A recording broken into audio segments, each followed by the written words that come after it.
The guys come onto the court and we are very good surgeons here. You know, we can fix this for you now. And I mean, all I'm seeing is those rusty needles. I looked at those guys and I thought they were blooming idiots. I slide back into the seat, hit my head on, and all I could hear is the snorting of these carburetors just sucking in air. Are you sure you haven't raced before? No, but I've like Gulf Streams. Landed with my shoulder on a rock. I mean, obviously the rock disintegrated, but Yeah.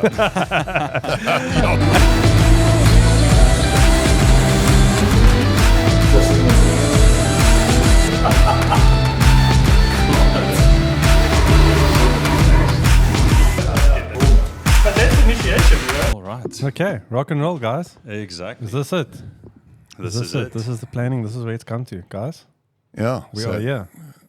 Folks, this has been a long time in the coming. Yeah. We've been trying to put something like this together for a long time, and we always talk about this stuff, but we never really get it done. Mm-hmm. And, you know, we've got a couple of interesting people around the table here right now. Maybe you'd like to introduce yourselves. You know, on my left here, mate. I'm André Roux, and I'm still not sure what I'm doing here. So André Roux is like... He's got the sound this- guy. Yeah, he's got this incredible videography setup that he's kindly put together for this podcast. And he's got a pretty good background in this type of business. He's a serious downhill roller skater. Well, skateboarding. I'm not on a Skateboarding. rollerblade, so the nuances and syntax is important. Yeah, so I think Skateboarding, is that what they Exactly. call it? Skateboard. Downhill skateboarding. Downhill yeah. skateboarding. Yeah, so thank you, Peter. Basically, I started getting into the industry by filming my mate skateboarding down Kloof Neck and all kinds of things like that. So I'm used to doing 100 kilometers per hour on a skateboard, wearing full leather racing suit, full face helmet. You know, last time there was a race series in South Africa, I think I finished 6th overall in the country. I mean, I've broken pretty much every bone in my body on the left side, you know, the downhill facing downhill side. side, yeah. And that led to a career in film and TV and commercials. And with COVID, essentially went straight into advertising, and we've been doing that for the last couple of years. And now we are in a point where, you know, there's a little bit more time for passion projects and things that really, you know, gets the blood going. And that's why I'm sitting here, because I've got a deep passion for anything that's on wheels. And, you know, as I'm getting older, going down a hill at high speeds on a skateboard, it seems like it's probably the smarter decision to do it in a car. Yeah. You know, just those for that are looking, he's still a very young man here, but getting a little bit old for all those injuries. Now, when you say speed skating, what sort of speed are we talking about? So, look, I'm by nowhere nearly as good as the guy that was the subject of most of our videos, Dacio Lorenko. He is, you know, since he started competing in the race events when I became his friend, he's won the national championship every time. When we went overseas before he ran out of money, he went up to 8th in the world. Sure. I've seen him personally do 38 kilometers per hour on a skateboard. That's crazy. Yeah. On a normal like tar road. Yeah, so it was in Downhill. It was in Colorado at Wrist Canyon, and yeah, we'll get to that on another time. But experiencing the guys come past, it sounds like a crazy. jet. You just hear this noise going whoosh, and it But I shoots mean, past talking you. about that, the technology on the skateboard, it's not something that you're going to walk into your local store, your local Kmart or Checkers or Spa and say, you know what, I'm going to grab one of those skateboards, I'm going to put some you know, cheap pads on, I'm just going to head down the road. I mean, it's not that. It's very specialized. So, I mean, to put in perspective, if you were to take a normal street skateboard, I'd probably start like fearing for my life at 25 kilometers per hour. But with the downhill skateboards, the trucks and the whole thing is designed to handle speed. So you're rocking like 45 degrees in the front axle and down to 15 degrees at the back axle to Yeah. give you that stability. So it's very much set up to like make sure that you don't get a speed wobble, that you can grip and turn and do whatever you need to. You know, it was something that was the number one passion in my life for a long time. I mean, there were years where I'd spend 4 to 5, 6 hours a day just skating down the hills. So I've skated down pretty much every road in Cape Town. I mean, the technology behind just the bearings alone. I mean, I think about this, Peter. I think about like the small things, right? I mean, yeah, you've got like, you know, look at a race car, look at a Porsche, right? These things come out with like Michelin pilots from factory. Everything's like engineered for racing. Now you're going down to like a micro level where you've got these specialized bearings, you've got specialized wheels. I mean, there's no room for error, none whatsoever. So No, it's very specialized. But Leon, while you're about it, can you introduce yourself? So I'm retired, thanks very much, and I'm joking. No, look, I mean, for me, geez, where do I start, man? It's a long story, but to try and cut it short, I know we've only got so much battery power generally. Well, I mean, you know, this whole program is really going to revolve around speed, Yeah, motor exactly, racing, exactly. passion type projects, So- and you got quite a colourful background in motorsport. Yeah, I And, think it's you've done some crazy interviews, articles. You've run a big feature on one of my race cars. yeah. And you got a vast knowledge of cars, what they do. You've done a lot of test drives, a lot of Ignition TV documentaries and so on. Yeah, so I mean, like for me, the passion started as I think for most petrol heads in the States, they call it gearheads, you know. As a kid, playing with little toy cars, and I was keeping my parents up at like 4 o'clock in the morning, and they're like, oh, just go to sleep, leave the cars alone. But I think my big turning point for me was, and I actually mentioned this in one of my founding videos many years ago, my cousin that's passed away a couple of years ago, he was actually a very big catalyst in my automotive life for 2 reasons. And the first reason was we were visiting my aunt one evening, and I must have been, I don't know, probably like about 9-10 years old, but this memory is still so fresh in my mind. And he had this old Corolla 4-door SR5 with 40 Weber sides on. At the time, I didn't know it until I spoke to him many years later when I actually understood. What is a 40 Weber side for those that So don't understand that's a this stuff? carburetor. It's got 40 mil inlets, and that thing just basically produces a lot of fire in the engine, sucks in a lot of fuel, a lot of air. So what's It the adds a lot standard typically? well, I mean, if you It's look a at like your modified. normal little 1.3 liter or 1300cc car, like that's still a running carbs. That is probably like about a size of about a 23 or a 24. So it's Okay, so almost it's nearly double the size, normal okay. double the size. So basically, my dad said, "Hey, do you want to have a drive home with your cousin?" And from where we stayed was probably not that far, probably about, I don't know, 15 k's. And you know, I'm like a little kid, cool, sit in the car. It's got those black bucket seats, like the old school Toyota bucket seats, but it was like a PVC, not really leather, but you know, that like fake leather. And I got sitting in the car, and my cousin's like, "Hey, you want to sit back a little bit?" And I'm like, no, I'm fine. Pulls the car out, and he's like idling this, and I vaguely remember this, like something doesn't feel right, because this car, I know he was into cars even when I was a kid. And he pulls out into the main road, and he's like warming the car up. And as he gets onto the highway, he just floors it. I slide back into the seat, hit my head on, and all I could hear is the snorting of these carburetors just sucking in air. And every gear is going through. And those Corollas were rear-wheel drive back in the day. So each little gear I'm going through, I just hear the wheels spinning. I smell smoke, and I was hooked. That was me. That was my hooked moment, you know. And I think from there, you know, it just kind of kept going. And then I'd always wanted to be involved in a workshop and modify and tune cars. And I got that opportunity many years ago to start a workshop with an investor. And for many years, I was in that game. And to a larger degree, I still like to dabble in it every now and then. But that was where I got the practicality from understanding cars and suspension setups and working on cars and actually, you know, getting an understanding of how the mechanics works. And I got a love for suspension. Like if a car's dialed in properly, I like the feel, I like the dance of the car, and you know. I mean, racing is all about setup. Yeah, if Setup of the you car. can have a mediocre car, but if you've got a great setup, you in the front of the pack, you can take on the big boys. And and then from there, it just kept developing. You know, I picked up a camera, I started taking a few shots. The photos led to videos. One friend of mine said, "Hey Leon, why don't you try video? Like, just go on video and do it." You know, I'm like, I don't even want to stay in front of the camera. He's like, "Nah, man, you'll be fine." And he just picked up the camera and he shot. And that was the first pilot episode I didn't know at the time that I did for TV. And I was actually at a car show, and I met one of the producers that was doing Ignition Channel TV for DSTV. And we were just having a casual conversation. And I said, "Oh, and I did this." And he's like, "What? Is that you guys? How big is your crew?" I was like, "No, just me and my mate." He's like, "No ways." I'm like, "No, that's all we did." And that kind of led to the next thing, which is the competition. So I entered a competition to present a search. And I was still in two minds whether I was going to do it or not. And then when I told my cousin about it, he was like so happy for me, like in my corner, saying, "Yeah, this is amazing, Leon. Like, go for it. You need to do it." And soon after that, he passed away. And I was in two minds, like, do I carry on? Do I not do it? Because he was like an older brother to me, really. And then I decided, no, I'm going to go full taps and I'm just going to give it everything and I'm going to dedicate this to him. And as luck would have it, I ended up winning the competition. I got a spot on DSTV and I did probably like 20 odd episodes, 13 to 20 episodes of the guys. And I produced and developed it myself as well. Had some mates along the way that helped me, run and gun. Yeah.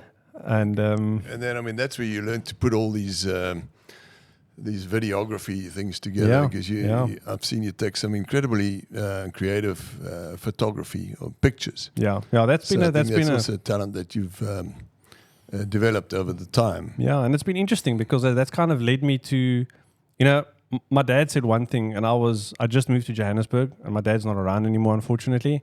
But he said one thing to me, and it stuck with me throughout my whole life. And it was such a short saying, but I'll translate it because it was in Afrikaans. And he said, stick to your car thing, because I was always into cars. He says, it'll take you places in life. And that one saying has been in my mind since 2001 when he said it to me. Yeah, I mean, you've been all over. I've seen you a lot on Ignition TV. I've seen you do motorbike. Then we got into the bike things, and I started getting into brands, doing work for them. I was a Harley Davidson brand ambassador for a year. I started a radio show on a local radio station, 1FM. I was one of the founding presenters at a radio show there for about a year and a half. And then with the photography, it kind of developed, had some stuff published internationally. I've interviewed some really cool personalities. I mean, you and I have chatted so many times, and you got such cool stories that we're obviously going to unfold a lot of these stories during this project of ours.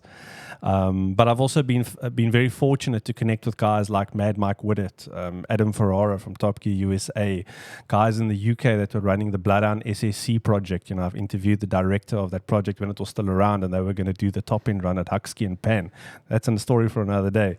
But been there, checked it out. Exactly. You see, so you've got some great stories for us. Run on that Pan with an SUV. I think I came first in the SUV class with an old Range Rover diesel turbocharged thing, and still with all its kit in the back and the tents and everything like that, and went for this thing, which was great. It gave me some good traction, Yeah. So I mean, it's been a good ride. I mean, like for me, it's been a thing about telling stories, and I know you share the same passion, Peter, and you've got some amazing stories to tell. So I mean, tell us a little about your background for the people out there, because you've had quite an illustrious career, to say the least. I mean, so this is Leon Bosman. This is André Roux over here, and we've got some serious talent between the two of them, when it comes to this sort of stuff, Petrolhead stuff. And I mean, my name's Peter van der Spuy, by the way, and I was really taken out once in the Porsche Club meeting when I was actually at a wedding, and there were 600 people at the wedding, André Besaidenout's wedding. Yeah. And they asked me to say something. When I stood up there, and a lot of speeches were already done, and I said, for those who don't know who I am, my name's Peter van der Spuy, and I've never lived it down. I've even got a Porsche badge now for me, the Porsche Club, for those who don't know. But, I mean, the idea of this whole podcast is that we're going to try and put together some really interesting stuff. We're going to get it around really interesting people to do with the Petrolhead, Motorsport, Porsche, cars, racing drivers, some really spectacular people, and every now and then we're going to do something totally out of the ordinary and take on somebody that's just a fascinating person. Yeah, I mean, there's quite a few people that I've got in mind. Is Dennis Klopper, for example, who's just busy putting together a book right now for 60 years of Porsche. Wow, that's going to be a good book, right? I mean, there was the Killarney book. We actually just looked at the other Kailami book that was here. Yeah. And it's good that history is being preserved, because there's not a lot of people that really understand the history and really know it properly. So it's good that people like this are capturing it. Dennis is always, he's run Kailami for many, many years for Toby Fenter of Porsche, and he's now retired, obviously, and he's putting together this book. It's actually literally ready for print. Exciting, can't wait to see it. I'm proud to have my old Carrera RSR Turbo featured in that book as well. We'll put some B-roll of that beast over here. That was a good car. Yeah, there's actually Very good looking. That was asked me some that pictures. was the feature that connected us for the first time. That's correct. Yeah, Yeah, yeah. That old beast that I drove that nobody else would ever drive, and they always used to say, "How the hell do you drive that thing?" And nobody wanted to risk driving it. And I used to say, I want to try that. Not the hell, that thing was so antiquated, so industrial. Nobody wanted to give it a go, but my goal there was always to try and at least match, if not beat, the current Cup cars. Yeah. Which I finally did achieve. It's in one of those magazines the last season, 2019, I think it was, just before lockdown. I remember on that specific day, that's when I, in the sports and GT racing here at Killarney, where I beat all the local Cup cars. But we also have to say, like, that car was not just, I'm going to go and do a replica. Like, this was a millimeter correct, probably the most accurate replica in the world. Yeah, absolutely. Yeah, top replica. I had a guy actually that had been around the world and looked at all the tribute. This is a Porsche Carrera RSR Turbo, the very first turbocharged Porsche that they made. In 1974, they took a 911 T. In 1972, 911 T, and they homologated it over into the 1974 Carrera RSR Turbo to race in Le Mans in 1974, where the original one came second. In that 24-hour Le Mans, they were actually running in the league, and they had a small electrical problem, which they came into the pits for, and that put them back into second gear. So they made 4 of those. There's only 4 originals out there, and they're trading for anything up to $8 million a piece. Crazy.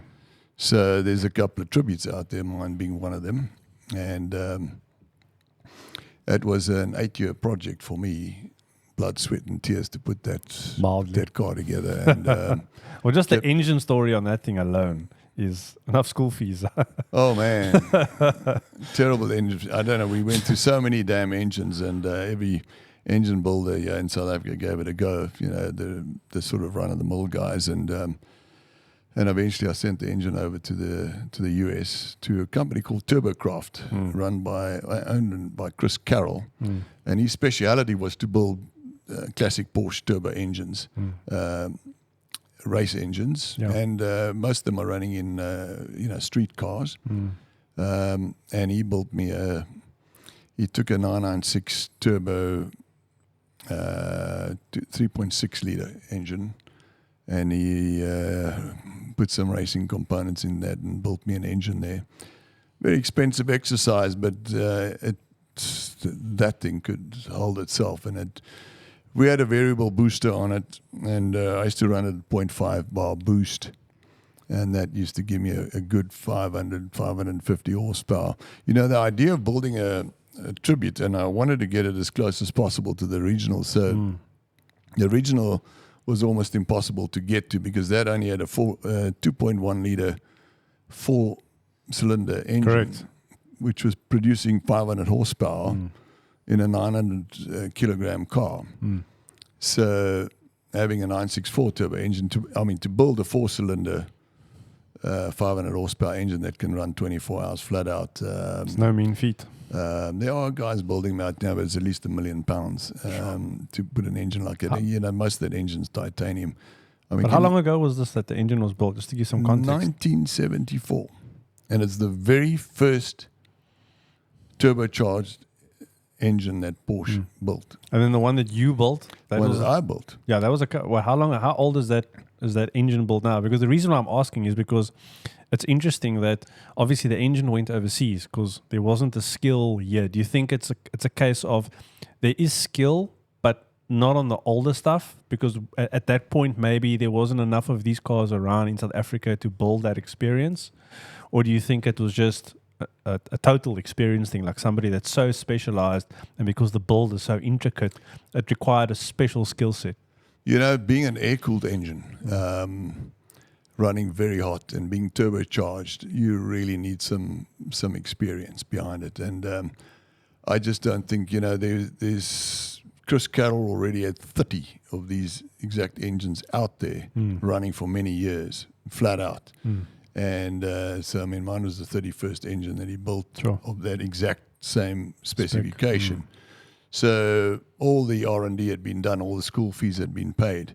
Whereas the local guys, you know, they've maybe built one or two, or but to normal standards, no race components. Not bearing in mind, you know, the cooling, especially the cooling is so tricky on those engines. So maybe you know, just that the market was a lot smaller here, so Yeah. people weren't exposed enough to building those kind of engines Yeah. in our conditions. I mean, every engine we built, it's first time out the thing would either break a rocker or to blow rings. I mean, I had the one time when the rings broke. The one engine seized. This is all on the dyno.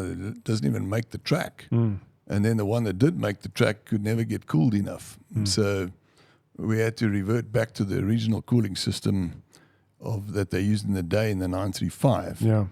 And that worked, but only with a new rebuilt engine in the US.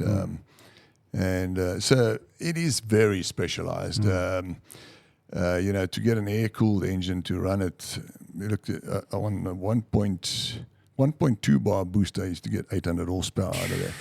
So if you that want engine, right? if you want to run anywhere near crazy. that power on an air-cooled engine, your cooling is so critical. The oil and air cooling it's highly specialized, and we eventually got there. I mean, I never went to that booster. I had an overtake button, which used to take me to Just give you a 650. quick bit of boosting. So to get the exact same specification of the car, you know, running at 500 horsepower and 900 kilograms. Now I've got a 1,200 kilogram car. So to get that balance right, I had to run at 650 Yeah, I horsepower. had to run a little bit more just to overcome that power to weight ratio. Yeah, to get it roughly the balance same. right. And then to get the setup right, and the you know that thing was so wide, and the tires were so incredibly wide. The only setup that really worked at the end of the day was Elephant Racing components from you know, they got a to get company that right, in the US. yeah. Eventually, when I replaced all the components with Elephant Racing components, that was the only time when, because the setup of the car was always the biggest stumbling block for me Yeah. to get time To get on it the right. track. Yeah, And it needs to be I right. had the yeah. power, but I just the setup. Just It wasn't was such a settled. difficult car to handle. I mean, everything was rudimentary. No ABS, no power steering, no assist whatsoever. Very much like the exact original car. Tires, that's also a battle because I know you had the Hoosiers on there. Yeah, I had Hoosiers, I had Avons. Yeah, and to get them that size was just, don't ask me exactly what the size was now, I know, but it's a difficult. it's the widest tire yeah. you can get. I mean, those arches the were super monster. wide. Talking about In fact, super wide. there's a model over there. Yeah, there we that, go. Talking that's- about that's the super car. wide arches, and we are talking about tuned cars here, just while we're on this topic. Yeah. Like, Andre is sitting there very chilled, but he's got two monsters. One small monster, one big monster. But the small one could take on the big guys quite easily. Yeah, so look, I think just to throw back a little bit to, you know, the skateboarding and whatnot, the interesting thing is skateboarding was the most accessible and cheapest way for me to race. I couldn't afford cars. I couldn't, you know. Now that's what's that- economical racing. Exactly. Skateboard. And I mean, you broke the clock. You got the speed camera going down Yeah, Cliff Neck Road. so that was sort of like my whole foray into. And you know, he's just playing it down, right? Is that video on the internet somewhere? There's a long story to that. We got copyright claimed by the Iranian Broadcasting Commission on YouTube. ways. I'm not even kidding about this. They tried to claim the revenue of it. So we What? actually took it down for the time being just because we don't want other people to take the revenue of it. But yeah, that video went completely viral. We were on CNN, BBC, Sky News. Every single major news outlet in the world reported on, you know, me filming my friend Dacio going down Kloof Neck and setting off that camera. And that's what really... So who led set me- the camera off, you or Dacio? Dacio on the skateboard, because this was right at the beginning before I really got onto But the he had board. to film him. I was the guy So filming you were behind him. in a car, yes. Oh, in a car. Okay. Yes, so I was behind him in a car, but I mean, for me to get the shot, I'm driving so close to him, I can't see his knees over the dash. Because you want a real wide angle Yeah. lens right in the front of the Yeah, car yeah, to make sure that you really get the sense of speed. And that was sort of like just a fluke. We were just messing about. That got all the attention it did and led to, you know, my career in the film industry. And, you know, since then, obviously, the skating stuff has pretty much died down in South Africa. I also had quite a horrific injury a couple of years ago where I completely separated my elbow from, Wow. you know, I mean, I've got a That's metal plate, scary. 7 screws and everything here on the side. That's scary. So I do miss it a lot, I'll be honest. But So since then, yeah, I've got a M2 competition and a GR Yaris. Both, well, actually the Yaris is mostly stock except for Venturi air intake and the Akrapovic exhaust. Those are such good cars to start with. Akrapovic. Akrapovic, sorry. Thank you for No, correcting. actually, you're right. It is What? Akrapovic, because that's how you pronounce I it. think we all three Yeah. said it Depends. differently. It now. depends who you talk to. That's a good one. know. Actually, you know what? Let's put that in the polls, guys. Like, if you're listening Yeah. to the video, give us your pronunciation. I mean, the way I was learned was Akrapovic. Yeah, That's like the pronunciation. Akrapovic. What do you say, Andre? I don't know anymore. We're gonna put it to a vote. So it's either gonna be mine once, Akrapovic, or it's gonna be. What did I say? Akrapovic. I said Akrapovic Akrapovic. is the- Oh, well, I don't even know anymore. So let's But in any event, let's get some I mean, the feedback on spelling, that. That'll be yeah, really yeah. interesting. yeah, I can spell it, but I can't I mean, pronounce is it Russian? Is it Czechoslovakian? It's What the hell is it? it's a Europe. I don't know actually. Yeah. I think it is one of those, but Yeah. it's interesting. Actually, you got the laptop open there. Let's do a quick search. Let's have a quick search. But like we're on that topic now. So the Yaris GR. I mean, it's and I think look, it's been publicized. Everyone's spoken about it. But I think what gets me about the car is it's not a road car that's been converted into a race car. It's a race car that's been homologated for the road, and I think that's the key. Yeah, so look, I mean, it's in a very short list of very special cars. You know, it's the first rally car that Toyota specifically made since the Celica GT, I believe. Yeah, GT4s, yeah. So it's been, 20 odd years. And that car is unbelievable. I mean, if you were to go down Banscliffe Pass on a wet road, you will destroy every other car, no matter what it is on that road, because of how confidence instilling it is and how much grip it has. I mean, that thing will tear your face off. Oh, it's incredible So car. I really, really do enjoy the vehicle. It's probably if I lose all my money, that's the last car I'll keep. Everything else will go. Can go. Yeah. But not to underpin the M2 you got, because that thing, I mean, we drove it the other day back, and you kindly threw me the keys and said, "Hey, have a drive." That thing's wild. Yeah. No, That thing's wild. I got very lucky. I'm always fishing around on Auto Trader for a good deal. So I got a grey import from the Chilean ambassador. I've got a diplomatic immunity sticker on the back of my car and everything. I love it. Yeah, I got that for a steel manual. And I've boosted up to 522 brake horsepower, 680 Newton meters. Which car is this now? The M2. Okay, geez, I thought you were still talking about the other little one for it. No. Okay. So- Well, I mean, that little one could probably follow suit with a good couple of upgrades, but I mean, that M2 is just unreal. Yeah. And that it's a manual. No, it'll be hard if I have to choose between the two, but I do think the Yaris will win out. That says a lot. Yeah. And have we got a Yeah, they're telling me pronunciation then? when it was started, where it was. They're telling me everything except where. Okay, so let's ask it where. The company was founded in 1991. The spelling looks very Russian. It's one of those Akrapovic. Eastern One of bloc. those. We'll should we find out ask and it how they overlay it pronounce it? on screen. We'll get that for the guys. But I mean, talking about cars, I actually want to know from Peter, we're talking about all these nice cars, but how does that compare to flying a $40 million jet? Well, that's a cheap jet. The Gulfstreams that I used Is to that- fly there's a around chump was change. $60-70 million, which is the highest performing non-military jet in the world, by the way, a Gulfstream. They hold typically more than 75 world records. Almost every world record, performance world record for corporate jets. Non-military, of course, is held by Gulfstream. Way early in my aviation career, that's all I wanted to do was fly the most advanced jet in the world.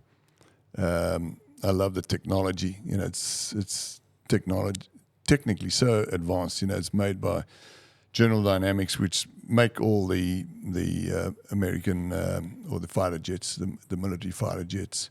So they pass their technology down onto Gulfstream, and then Gulfstream typically hold the technology for at least 5 years before it gets released to the general market. So it was always the most advanced.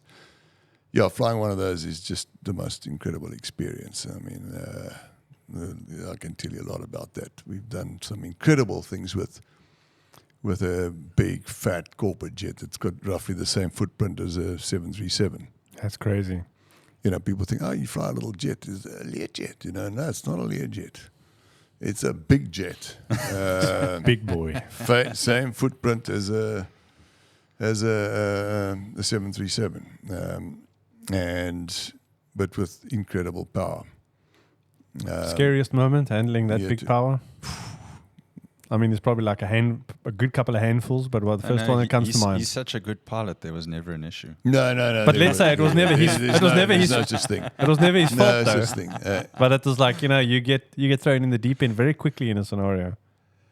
I mean, you and I, you really have to learn to let that aircraft go. To give it full taps. I mean, I remember training a pilot who had just done his type rating on it, simulator only, and he was appointed. He was this really proud.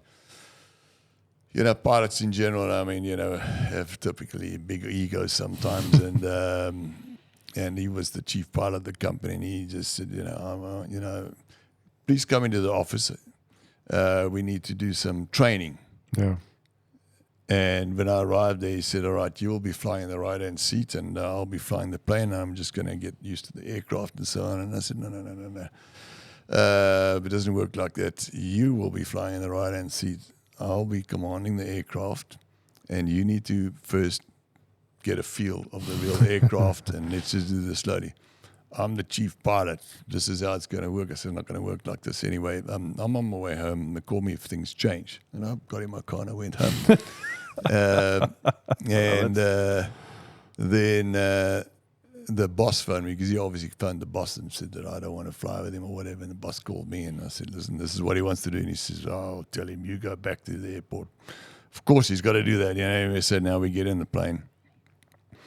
And we got very little fuel. Now, that aircraft is so powerful. The power-to-weight ratio is so powerful. If you've got typically less than 15,000 pounds of fuel on it, and you open the throttle against the brakes, the plane will go. The wheels, with locked wheels, Wow. It'll go. Wow. So, it's one of the limitations. When you've got less than 15,000 pounds of fuel, don't do a brakes-off takeoff. And then, of course, so we were very light at this one instance, and I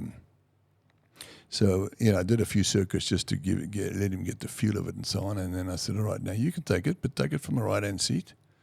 And see how we go. No, I want to do it from the left-hand seat. I said, well, no, just do it from the right-hand seat first. I tell you what I'm going to do. I'm going to just take it off gently from the left-hand seat, and I'm going to give you controls. After takeoff, come back, land, and then we give you a go from the left-hand seat. So what's the difference between the two seats? There's technically no difference, except that the commander, the pilot in command, sits on the left-hand seat. Right. So the pilot in command can also sit in the right-hand seat, in fact. And PIC and SIC, pilot in command or second in command, that's what the terminology means. And the PIC can sit in either seat. It's just that when the shit hits the fan, he's the guy that takes over. Is that just then a preference thing more? Like which side of the plane the pilot likes to fly? Is that a thing? No, the PIC really? typically flies in the left-hand seat. Okay.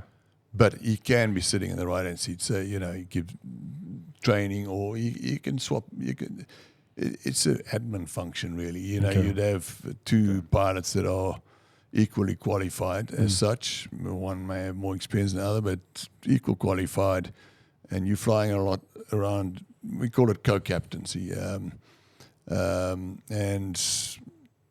But somebody's got to be called the PIC. And Right.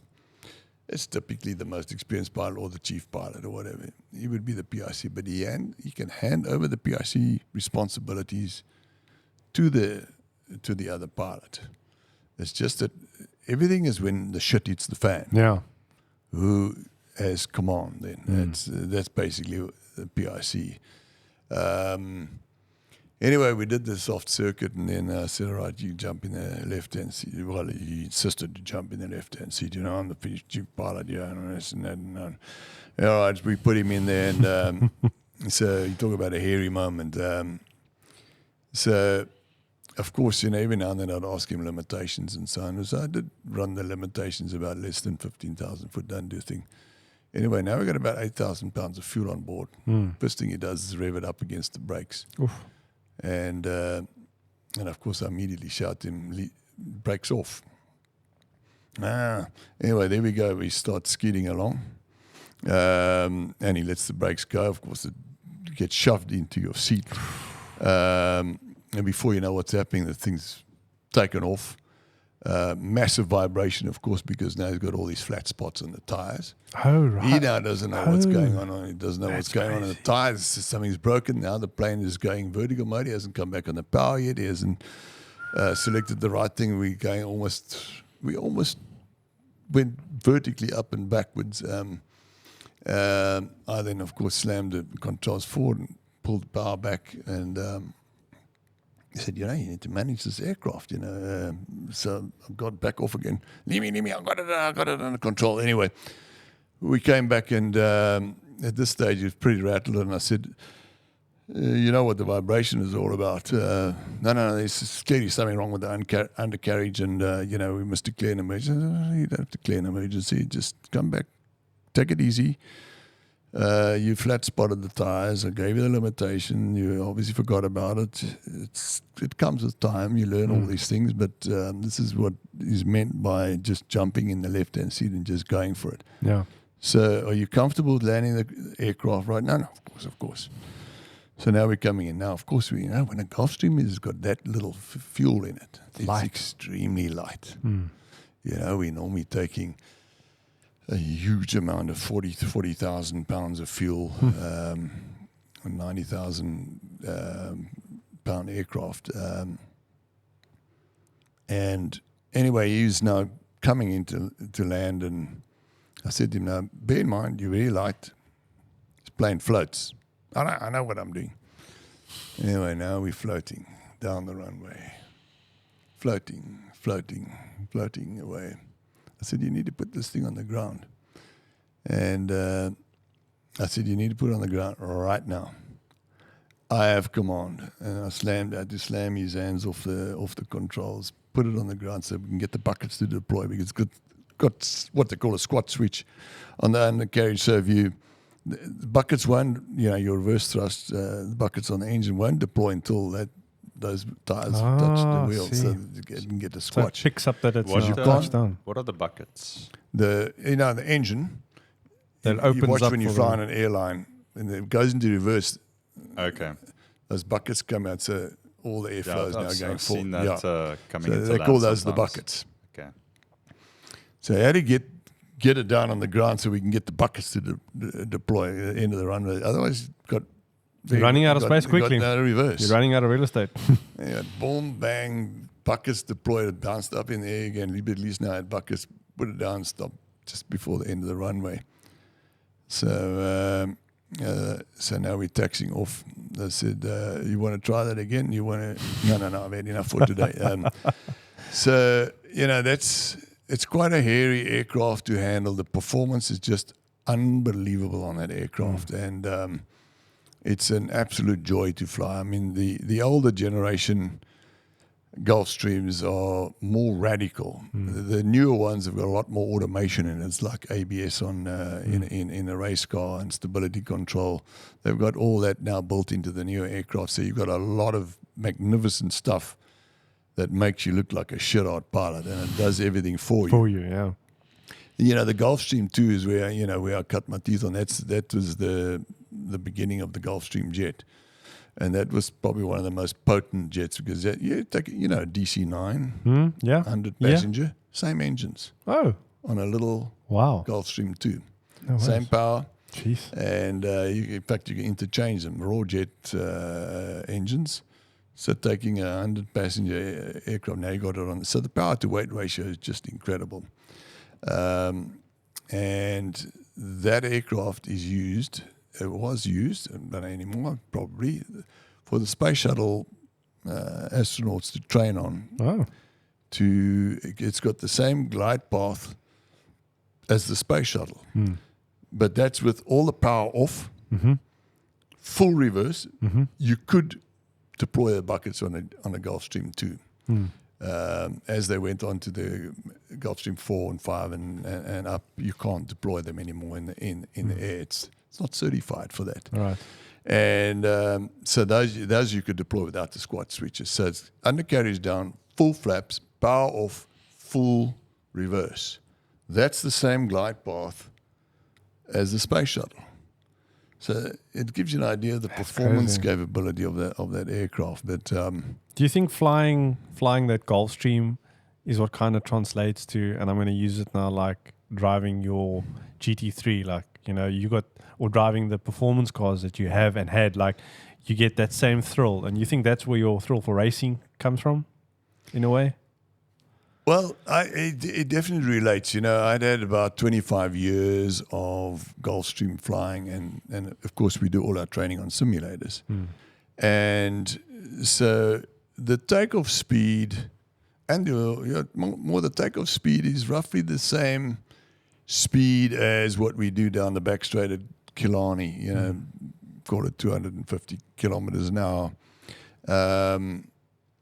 Depends on your weight, of course, of the plane and so on. That varies quite tremendously. But so the speed on the tarmac and the center line and the ease of handling, the fine tuning, it definitely relates. You know, I remember when, you know, I didn't really, I'd never raced cars in my life. I was a typical street racer, you know, like André still is.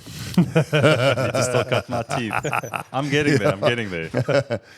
But it's definitely, when I started racing, you know, with zero experience in racing, and right from the get-go, I was pretty much, you know, in it. And a gentleman by the name of André Roux, who actually got me into racing after taking part in one of these Porsche Club events that, you know, you do a little, you'll climb up and you do also the little gymkhanas, you know, and I used to win those things. I had an old 997 Turbo. And then the guys would be there with their GT3s and all sorts of things, and I used to comfortably win those things, and then André Roux appeared at one of those events about 15 years ago, and needless to say, we had no idea who this guy was, and he just wiped me off the top of the list each time, and he said, I should be on a track anyway. I said, well, I have no idea how to get into racing, and I don't have a race card. And he said, I'll train you if you come up to Joburg, and you can use one of my race cars. And anyway, so I ended up doing that for a couple of months. And then he entered me into the David Piper, I think it was 2012 or 13 race. And I really didn't want to get into it, but because he just said, you're ready to go and have some fun. And I didn't feel comfortable at all. Anyway, I took part in this race and I won my class very first race. And he said, look, he's been racing at that stage for 25 years and he's never seen a rookie come first in the first race that he does. And he kept saying to me, are you sure you haven't raced before? No, but I've flied Gulfstreams. I'm not saying at all that I'm a good race driver. I was just like, got into the groove quite easily. And then he started like going through my background and stuff, and asked, you know, what do I do for a living? I fly jets and so on. He said, it has to be that. And I can kind of like agree with him. You know, we do all our training on simulators. So you do 2 sessions of simulators a year. So, you know, with 25, well, it's nearly 30 years I've been flying Gulfstreams. And so that's a good 50 simulator sessions. Wow. You know, in America on a Gulfstream. So, and you have to go overseas to do that. Yeah. Yeah. Atlanta, Georgia, where they build the Gulfstreams. And then there's a few flight safety training facilities around the world where you can do that as well. So there is definitely a correlation, you know, between that and the feel. And I, you know, I used to left foot brake from the get-go. Oh. As you know, left foot braking makes you at least a second or two faster per lap. Yeah. And but I learned that from snapping the Achilles in my right foot way back on a squash court in Moscow. Oh, wow. And so now I've got this big plaster cast on my right foot, banned from driving for 4 months. Now, this is what the guy said to me, and I'm just saying, you must be joking. You must be kidding me. It's not going to happen. So 1 week went past. I mean, I was in bed for a week because of such pain. And that's one of the worst injuries you can have in your body is snap your Achilles tendon. Especially if you snap it on a squash court in Moscow. Of all places. And then, I mean, it wasn't like at the Virgin Active or something. yeah, and then the first thing the guys come onto the court and we have very good surgeons here. You know, we can fix this for you now. And I mean, all I'm seeing is those rusty needles, those Couple of staple guns. No. I said I'll come over and do that, and so now I'm sitting at home 1 week, put up in the air. My mate says, "Come on, you know, he's got a party down the road. I must come to this party." And I said, "All right, I'm coming." I thought I better learn this left foot driving fast, yeah. So I had an old SL 600, the V12. Jeez. In Moscow. No, yeah. I was going to say, I was getting proper gangster. Yeah. No. I came back to South Africa and had the surgery done in Morningside Clinic, and then now I'm in my driveway. Start the car, left on the gas and on the brakes, up and down the driveway a couple of times till I hacked it, and I drove like that for months on end with my left foot. My right foot was tucked underneath here. And so, of course, we started the racing thing. So I always drove then, I always did left foot braking from then onwards, in any automatic car. So when I got into racing, that's generally something that is really difficult to learn. Start in the beginning. And 'Cause there's still guys today racing out there, at Killarney, and that they're still doing right foot braking. Because I mean, you taught that when you do your drivers. I mean, like you'll take your foot off the accelerator, dump the clutch if it's a manual, and then hit the brake at the same time. Yeah. So this is now counterintuitive what you need to do, because now racing, it's another way around. Yeah, exactly. So that's with getting to some war stories and that. I mean, for the sake of this podcast, I mean, this is the type, we want to interview people with some stories and some interesting people and find out about their race careers. And so there's a bunch of race drivers out there that we want to interview. Definitely. Nick Adcock's one of them. Jonathan Thomason's one of them. Byron Mitchell's one of them. Just to think of a few right now who are actually, have done some. Stuart White is another one that I'd really like to get onto the podcast. Yeah. And then, guys doing epic shit. There's Mark Castle, who puts a lot of rallies together, and we got to get him on here. And he's putting together rallies and all these Daytona rallies. We got a safari rally next year. I'm busy building That's a going to be safari. amazing. Yeah, we're not going to give away too much of that safari. just yet. That's going to be a feature on its own. That's going to be a feature on its own. But I mean, Leon, getting back to you again. I don't think you're going to get away with this. I mean, you've got an incredible background in physical training. You kind of like keep that quite. You ghost that. Nobody really knows about it. But I'm slowly picking up stompies about your professional judo. Was it judo? What was it? I had a run for a good couple of years. I don't know. I've always just been an athletic guy. I just love sport as a kid. Maybe I just had too much energy to burn, and my parents were like, "Oh, whatever you do, just do it." So. But I mean, you're doing karate, judo. Yeah. So I was doing judo since the age of about, I don't know. I think I was about 7 or 8, maybe. All the way into high school, and I used to fight amateur fights. Junior Western Province. Yeah. I was doing amateur wrestling at the same time. So junior Western Province wrestling. I did junior Western Province gymnastics for a short time as well. Jesus, for a guy your size, I mean, gymnastics. But the thing that stuck the most, and this is the thing, this is weird. So my whole family is very military orientated. My dads, my my family was in World War II, and my uncles, and everybody was doing something in the military. I came in a little bit late, and I've got a massive love for the military. So Yeah. I always had this joke, and I was saying I'd been training my whole life for the military. I mean, I've got multiple disciplines and everything, but I started shooting at a young age, and it was my dad was he loved shooting because he was also police based and a bit of military training, and it was kind of our thing to do. And the first time I went hunting, we used to go to the farms where a lot of the populations of, I mean, you've been to a lot of the farms, like population of springbuck and things like that, they take over a camp. So before they destroy their own vegetation, they have to, cull down the camp. And I shot my first springbuck. I think I was maybe also like 9 years old or something. So then the shooting thing stuck, and I started shooting like junior Western Province competitions and so on.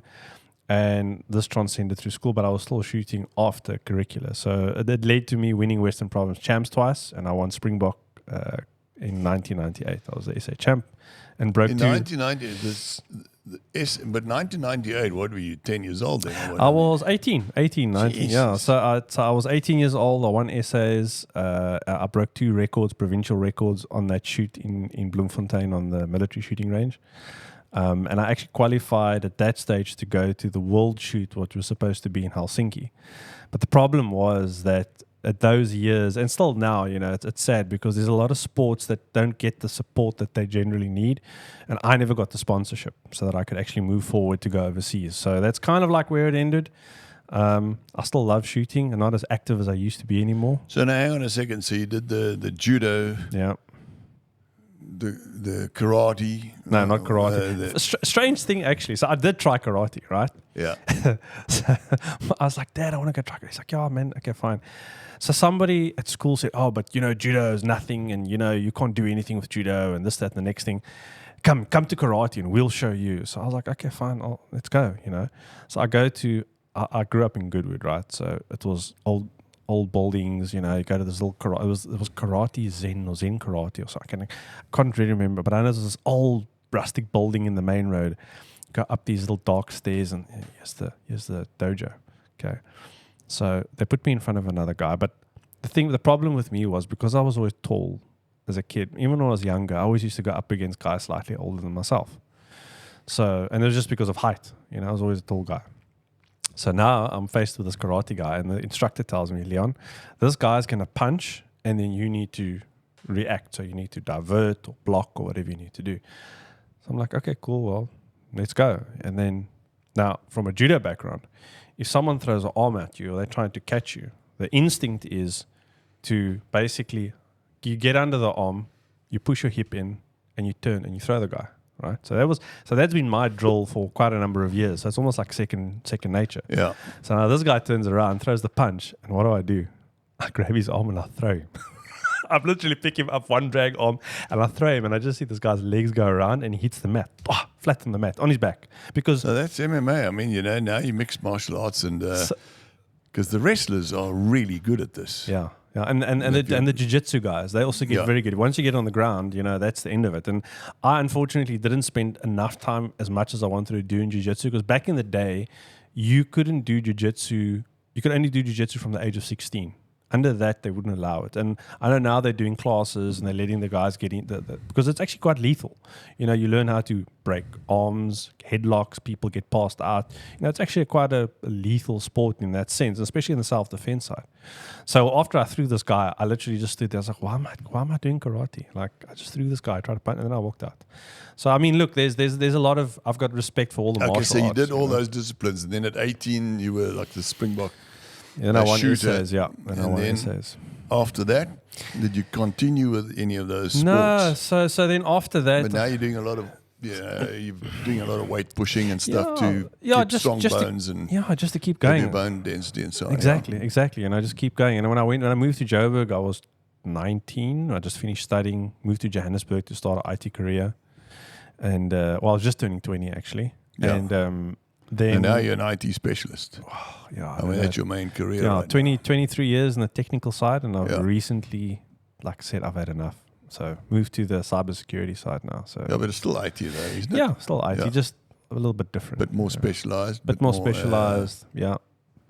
So cyber security. So guys, anybody wants your system secure? yeah, that's Banks, big companies, Mining. is the man. Leon Bosman. And he's the muscle. And it's the muscle. The mining. Strong guy. Hidden talent. Yeah. Yeah, but I think that can relate. Like I've always been. I'm not saying that like you crave contact, but I always crave to challenge myself, like physically as well. And I think that can possibly relate to like what you do, like because you race and you've got that like that passion for flying. So the two definitely there's a synergy there that you can still stimulate that passion that you have for flying, but in a different way.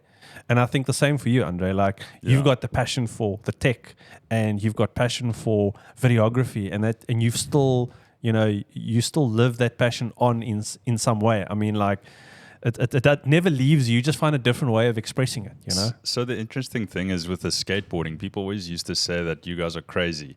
I mean, I still remember going back to the Red Bull DHX when they used to go on down the Glen Road back in like 2000, 2001. And I looked at those guys and I thought they were blooming idiots, right? Little did I know, a decade later, I'd be one of those idiots. And the thing is, it really isn't about the fear so much as it is about control. When you're on a skateboard doing upwards 60, 70, 80 k's per hour, the moment that you feel out of control, you're in trouble. Yeah. So it becomes about learning to control the board, controlling your body, controlling your speed.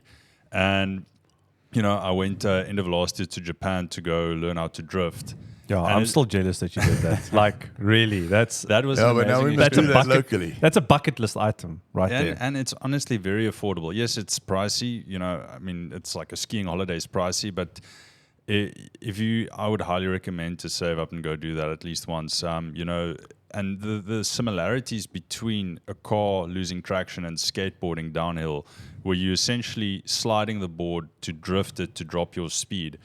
You learn to trust your body, you learn to trust your feelings, and it becomes an intuition. So for me, I've really missed that since my injury, and this is a big part for me to try and get back into, not just the cliche thing of feeling alive, but something that just really gets you excited, something where you jump out of bed and you want to go do it. Keeping the passion. Exactly. Just in a different Since way. your many injuries.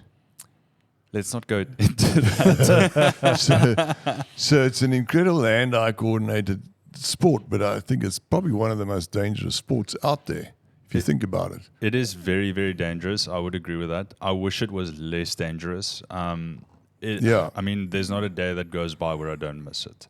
There's nothing quite like it. And the interesting thing is you don't need to be going 100 k's an hour to get that rush. When you starting out, when I started out, when I was doing 20, 30 k's per hour, when I was feeling out of control fast. then. That's still fast. 20 k's you're per this, hour. You're this close to the ground. Yeah, but I mean, 20 is not that fast. The point is, if you're on the promenade and you're pushing along at 10, 15 k's an hour, and you are feeling, that, am I staying on the board, that adrenaline, that's exactly the same thing. What you're doing there is exactly the same as what we're doing at a higher speed. We've just become way more adept at handling the board, handling the equipment.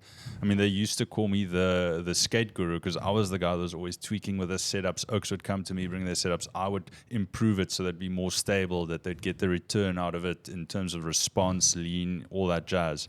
So, yes, I've got a massive passion for that stuff. And it's been, underground or under wraps for the last while, and I'm really excited to get back into it. What? That's awesome. You're going back into it again? No, just the passion of tweaking things, being okay, yeah. on That, the move, and that kind being of on moves, wheels. and that being kind of on moves wheels. onto the car side now. Exactly. So why But- you modify the cars, you tweak them, make them better, and go for that experience. The problem is that we don't really have the facilities in South Africa to really utilize cars to the extent that one would. Especially in Cape Town, you've got one racetrack. Yeah. So where do you go have this fun without breaking the law? Yeah. Now, I mean, obviously with the skateboarding, we got into our fair share of trouble. But yeah, it's about chasing that. But I mean, we, when we do our motor car runs and our supercar runs, we clearly never break the speed limit. Never. Never, ever. Never, ever. On the highway, I've never seen Peter Speedo go anywhere close to 120. No, Yeah. it's a bit fast for him, you know. No, it's because the needle's got to come down to 120. never gets close to that, right? But no, you know, cycling, mountain biking, to me is also one of the most dangerous things you can do out there. It's so underestimated. You know what? I had a mountain bike. That's scary. I gave it away. I also I did a bit of downhill for a while, right? So Yeah. I attempted this downhill thing. That's crazy. and the only reason why, and this is just me being lazy, is because I never wanted to cycle up the mountain. I just want to go down as fast as I can. Yeah. And I love the speed. And I had a couple of friends that were like quite into it. And one of my friends is actually SA champion at the moment. Well, see this year? He was SA champion a few times already. And I'm going to give it a bash. And I'd never forget coming down Kontomanskloof one day. And it was just summer, like beginning of Jan. And the track was dry. And there's a section called Super Tubes. Now the mountain bikers and that's listening to this, they'll know exactly where that is. But it's a section where it looks like high berms. And it feels like you're surfing almost because you're like going right up to the top of them. You know, like a surfboard kind of hits the wave. So you do that with a bike where you go right up in the berm and you're pretty much 90 degrees to the ground. Yeah. You know? It's just the ground's a little bit harder than the water. Oh, just a little, you know, just a tad. Than a surf. And you got a couple of rocks here and there. Yeah. And I remember going up the one left-hander, and as I went up, the top of the berm was so dry from the summer and had no rain that my wheel literally crumbled through the top. And I just started going down. I just here we go. And I landed with my shoulder on a rock. Yeah. The shoulder hard poof, on a rock. I mean, obviously the rock disintegrated, but Yeah. Clearly. and after that I wouldn't say I was shaken, but I was like, geez, man, that seemed like really fast. And like you were talking about going to 15, 20 Ks an hour. And I went back on my Strava and I actually had a look. Cheers, Peter. Yeah. I went back on my Strava because I was quite keen to see at what speed did I fall. And it said 38 kilometers an hour on that corner at some point when I fell. So when I backtracked till where it stopped. And that felt like I was doing like an insane speed. You know, it felt a lot faster. You know? Yeah. And then with the impact, luckily I had like knee pads and, you know, I had a little bit of armor and a good helmet, and so you have to have that stuff. But after that, I was like, I don't know, maybe I should just stick to two wheels. But at that time, to four wheels. But at that time, I was also doing the motorcycle stuff. And you mentioned a very interesting thing, André. You said you were talking about how, you know, you need to almost know your limits. And you need to be comfortable in the zone that you're in. Yeah. And I remember quite clearly, when I started my thing with Harley Davidson as their brand ambassador, they put me on I'd never ridden much motorcycle before that. So they put me on this training program and we documented the whole process and how it went, and we did some media on that. Yeah. And a friend of mine, he owns a motorcycle riding teaching facility, Bike Savvy, really cool guy, Brett. And he told me that exact same thing. He says, Leon, when you're going to learn to ride, you need to understand one thing. If you're feeling uncomfortable, you're not in your comfort zone, you need to stop whatever it is you're doing. Yeah. And you don't try and go faster because you want to. You go faster because you're comfortable. And, you know, at the time, I was like, I'm trying to understand like how that felt, but you very quickly feel, you know, my first few rounds on the motorcycle learners, and I'm riding around the block and I'm getting, you know, you get confident. Yeah. And you're like, I'm going to take this corner a bit faster. I'm going to lean this bike a little bit more. And there was a few moments where I was like, whoops, I don't think I'm going to make it. I might hit the pavement, you know. And you're like, okay, just remember, look where you need to go. And then the bike corrects itself. Yeah. But it's exactly that, you know. And the more confident you get in the motorcycle, the more you start building the speed. So now you're confident, I'm going to get on the highway and I'm going to start riding highway speeds. But you're like, you don't want to go over 80 because it feels like you're going way too fast. Then you start going 110, 120, and you're like, okay, well, this is feeling good. No, exactly. But now you're comfortable in that zone. And, you know, that's where that false sense of security comes from. And if you're on a racetrack, and now you think, okay, I can do 120 easy, and now you're going to push the bike. I'm on a racetrack and go faster. But it's just that split second when you fall out of that comfort zone, that's when the bad things start to happen, you know. So I think there's a lot of correlation between the skateboarding, the cars, the flying. I mean, we actually just covered that topic now with your Gulfstream story where that guy was out of his comfort zone. Yeah. He thought he could, but just wanted to kind of prove a point. So I think the moral of the story is don't let your ego get the better of you. Stay inside the zone. get used to that thing that you're doing, and it'll just be natural progression. Because I think most people are just too impatient. They don't want to take the time to learn.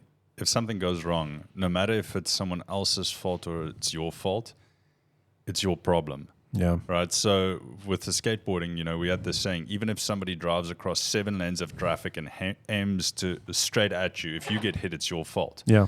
Because you're the one that's going to sit with the consequences. So it's your responsibility to manage that situation. Yeah. And, you know, for us skating on the open roads, you know, you're dealing with cars, you're dealing with traffic, you're dealing with all these things. Yeah. And it really teaches you situational awareness, which I think is such an underrated ability or thing to just always be on top of. Yeah. You need to. That's so true. You know, and I think it's the other thing that's also quite prevalent, and I think something that often gets overlooked. And it's people think, okay, you need to fly a helicopter or a plane. You need training. You need to learn to drive a car. You need to get training. But people don't kind of think that filters through to a motorcycle or a skateboard or, you know, for that moment, anything. I mean, when we were doing, and I eventually started helping my friend with, like, we used to do some rider training with Harley Davidson guys and that. And you'd be surprised, guys that have been riding motorcycle for 20 years, and we asked them, okay, turn that bike around in this confined space, and they almost fall off the motorcycle. It's because they haven't been taught the proper basics. And I think, you know, one thing that I kind of carry with me from that time is Brett always used to say, I'm not going to teach you how to ride the motorcycle per se, because that you can teach yourself. It becomes second nature. You clutch, you change gear, you brake. It's like driving a car. Eventually you don't think about it. It's autopilot. But I'm going to teach you how to stay alive. And that's all about riding properly, riding to stay alive. And I think that's the key. You know, people need that tuition to make sure that the way they do things is in the right way. Like waiting at the robot. Don't just, you know, riding motorcycle. I mean, Peter, you've done quite your fair share. You know, some guys are like very impatient. They'll split traffic and they'll get to the front, and that signal light has hardly changed green, and the guys want to go. And you know how many times I've stood at a single signal and I've waited, and as that thing's gone green, I literally count 1, 2, and a car jumps. Yeah, I got knocked off a bike like that. I was coming up here on Orange Street.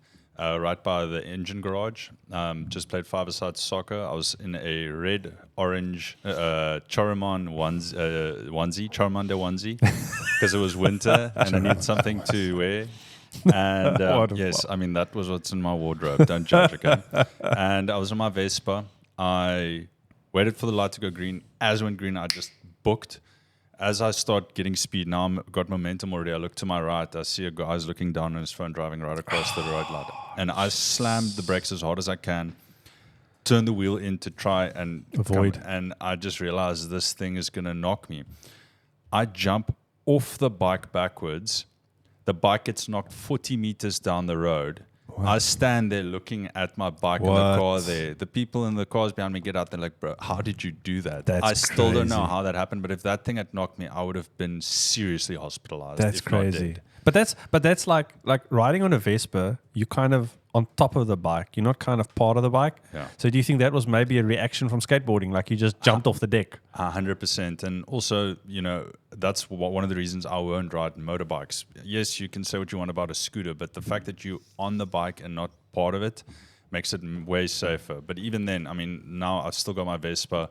I'm not riding that thing at dark, and I will never drive it in Woodstock ever again. This is somebody who drives a plank with four wheels down a road at 80 kilometers an hour, whatever it is, and now he's not going to ride a motorbike.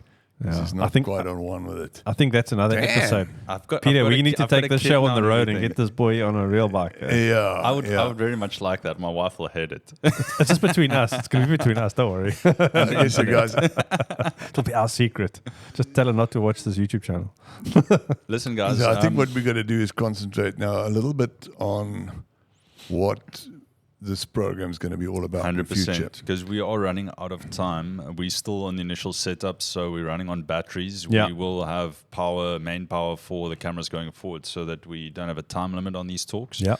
But I do think if we can get a little bit more focused now, that might not be a bad thing. So Thank you, this is Peter. basically then an introduction, and what we're going to be aiming forward now, going forward, is getting some really cool people on board and to interview and dig and drill down into their experiences and things that are going to be really interesting. We're going to do some collaboration with the overseas guys that you were talking on a little bit. Maybe you want to just say a little bit about that. Yeah, I think so. I mean, we don't really want to box things, so I think we're gonna concentrate on a number of different topics. It's more like the stuff that just interests us, you know. Like I mean, I love Porsche as a brand, so there's a lot of really cool content creators out there, guys that I've connected with over the years that I'd love to get on the show. Whether it be, obviously they're in the States, so we'll do a digital version of this. There's some guys locally that are really cool, not just in the car world, but in the motorcycle world. We've got some really cool custom builders. Some of them are mates of mine, which I think they'll make awesome conversations. Yeah. And yeah, so I think we're not going to, you know, kind of say this is all we're going to do. It's going to be a case of we just do what we love. And I think it's an organic thing. Guys, this has not been scripted. This is as real as it gets. And we're going to keep it that way to make it as organic and real as possible. With a little bit of humor. Of course. Yeah, we're going to throw some in. Exactly. We're also going to focus on iRacing, which is a really good, very, very popular and growing sport. Motorsport. It's now an official motorsport event on our calendars. There's some really exciting stuff happening in that field at the moment as well. I mean, simulator racing is now just it's just. I literally just built a PC 6 months ago for some racing. No. Now I just need to get the rig. One there in the background. Now I just need to get the rig. I've actually got one you can borrow for a while until my son. Yeah, he's actually got 2 rigs. All right. You know, he got into it, so he's got 2 rigs. So there's a good one. So we need to get a team going here, guys. I mean, I see something happening here already. Yeah. 100%. There we go. You know, I've just won my league this last season. Kicking butt, taking names. Yeah, I can take names, and so there's 2 leagues, of course. You know, in our South African league, which is basically the Masters and the Grandmasters League, and so we Grandmasters, but I want to divulge that age group right now, but. And the Masters, and so I was proud to announce that I won the Grandmasters League. Oh, well done. But that is a very interesting sport, and you know, anybody that wants to get into racing cars out there and wants to improve their racing, you know, existing races, a simulator is the way to go. Yeah. I mean, you know, and it translates. You know, absolutely. I've got a couple of good stories actually, Peter, of guys I've interviewed and guys that have actually gone on to be professional racing drivers, and that started from Gran Turismo. Yeah. Started with the old little steering wheel and pedal in front of the TV. The thing is, I'm more interested in learning how to drift properly on a sim. There Well, we it's go. coming. And It's you coming. get drift sims, you Yeah, see the no, guys I with the must- proper I must- handbrake setups, and they got hydraulic brake system stuff. It's That's amazing. actually the main reason I built my rig initially. But then Peter flippin' got me into the corner to get Hoodwinked you there. Yeah, hoodwinked me into racing. So now I've got a full racing setup, and I'm like, I want to drift. But no, I need to get onto the But sim. you can drift with that thing. I've got a full. Have you got the manual shift? No, I don't yet. I don't have that, and I don't have a round wheel yet. So, look, I've just What do been you mean busy. you don't have a round wheel? So you want got my round wheel. He's got like the GT4 style wheel. No, that's, you got my round wheel. See, it's been a minute since I've looked at the rig. It's been chaos at home. It's been chaos at home. I will forgive you for that. don't worry. I've got one of the best manual shift setups here as well. We can talk a deal on there at some stage. And I think we'll definitely do Yeah. a little feature on that as well. You know, We have to. That, we have to. That is such a massive community at the moment, you know, and I think it's a really great entry point for people that don't have access to racetracks, don't have the money to pump it into motorsport. And, you know, it's as real as it's going to get. I mean, what the guys are doing with these systems now, it's unreal. And the technology just keeps getting better and better and better. And if you think about it, you know, space shuttle, jets, all these high-end, very expensive equipment, vehicles that people fly, Starts on a the sim. Yeah. So why not for motor racing, Yeah, motorsports? And simulators have become so accurate now that they literally ridiculous. replicate the real thing. It's ridiculous Exactly. how crazy that's gotten. Even So- even feeling the grip, Yeah. you know. So we want to get people like Luke Lucchesi, Mm-hmm. who's by far the South African best iRacer. Well, there's a close couple of guys in there. Byron Mitchell's right in there as well. But look to Chesney, he's at the moment, he's world class. There's another South African guy who actually teaches the Ferrari drivers on the sim. South African dude that's made it his business. I can't remember his name now. But yeah, there's some I want to really... get Graham Stephen on here. I want to get Michael Stephen on here, who's probably the most decorated race driver in South Africa, wheel racing, and he beats us all the time on the simulator as well. He actually builds some. He's very involved. He's a electronics engineer and a superstar race driver, and he builds his own simulator stuff. And he just arrives and drives, and he knocks the shit out of us. Crazy. Yeah, these guys are incredible talent out there. So we want to get them all on the show. Yeah. So we got a lot lined. We got a lot lined stuff. Up. Yeah, we got a lot lined up, and I think we've got more than enough content to keep things going for a long time. For a very long time. We've got to get into these. And we'll just keep Porsche evolving cars. it, you know. And if I think if the guys out there, if they've got any topics they want us to cover and anything, and feedback, you know, we're always open to making the show better. I mean, this is the origin, you know. This is day we one. Start day one. There we go. Yeah, this is just our introduction. So not day zero, day one. Exactly. And as we said, this is all non-scripted. We literally said everything. I plugged it in and just came to sit down. Yeah, that's it. And that's how we're going to keep it. It's exactly how we're going to keep it. I think that's a wrap for episode 1. Yeah. Thanks for tuning in, guys. Gentlemen. Don't It's forget to like and subscribe to the channel. Share it with your friends. We're also looking for a local supercar blondie. Exactly. Can we get that girl out here, please, to do some features on cars? Yeah. Or maybe some hot six-pack guy. No. Cool, guys. We're that's it. Ready to rock and roll. Over and out from André, Leon, me, Peter. If you don't know, Peter van der Spuy. For those who don't know who I am. If you don't know, now you know.